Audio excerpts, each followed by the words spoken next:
Niambia mzee. Uliniambia nikutafutie dama. Nataka dama. Na ukiangalia hii hapa hii ni dama, si ndio? Iko na mwili mzuri sana naiona. Hii dama nilichukua jana. Na 70,000.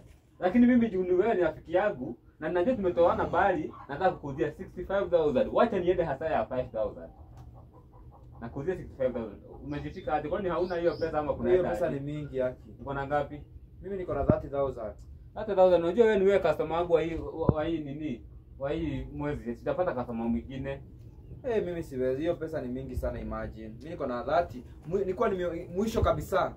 Nilikuwa nimeji daily falifete fio. Ni 35. Na niko dina maodo maado ama henyama. Oda kwa hinyerelia basi fikisha at least 40 at least nipate ka kitu. Mimi nimesikia 40 na hori ya do inge maado mere idano. Sawa 40. 40 mwisho. Wachukua basi. Sawa keke.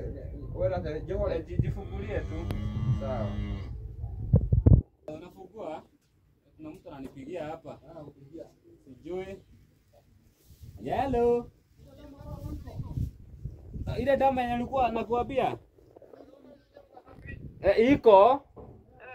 Kuja ndakuuzia na 70,000 peke yake. Ngoja mzee. Sawa. Ngoja acha kwanza. Achia hapo kwanza. Acha naye. Mimi nifungue. Soga hii side kwanza. Unanunua vote? Soga kwanza, soga. Wah. Kuna hakimu. Habari zenu mzee? Mzuri sana, karibu. Kijima broker. Ulikuwa nyamaza mzee. Wale wazee wakiongea uko iko naongea. Ulikuwa unataka ng'ombe? Hilo nilikuwa nataka hii ng'ombe. Hapa. Unanunua pesa ngapi? Hii nimesikia kuniambia unanunua pesa ngapi? Mimi nitakuuzia tu 70,000. Siwezi kudanganya. 70,000? Mimi nataka tu niuzie 60,000. Ndio niweke kwa pickup na transport na naenda bali, naenda na huko Nyataro. Si mimi nilikuwa ninunue. Pesa ngapi? Pote. Kuja acha hata nikufungulie. Wewe mzee nitakutafutia ng'ombe hiyo bei yako kwanza. Hiyo madhara uko nayo wewe. Naomba naweka kwa gani? Wewe nitakutafutia ng'ombe hiyo bei.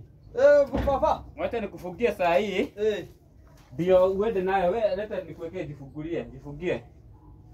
Hii siwezi lipa 60,000 unaweza kuniambia nifungue. Shika. Hata imefika, weka kwanza pin. Maiko odeli tu. Huyo ni mtoto wangu. Sawa wewe, ng'ombe ni hiyo. Wewe uzaka kuna kitu fulani nataka kukuendea hapa. Wewe funguanga hiyo uchukue. Tutaonana baadaye. Lakini sasa pick up na hau.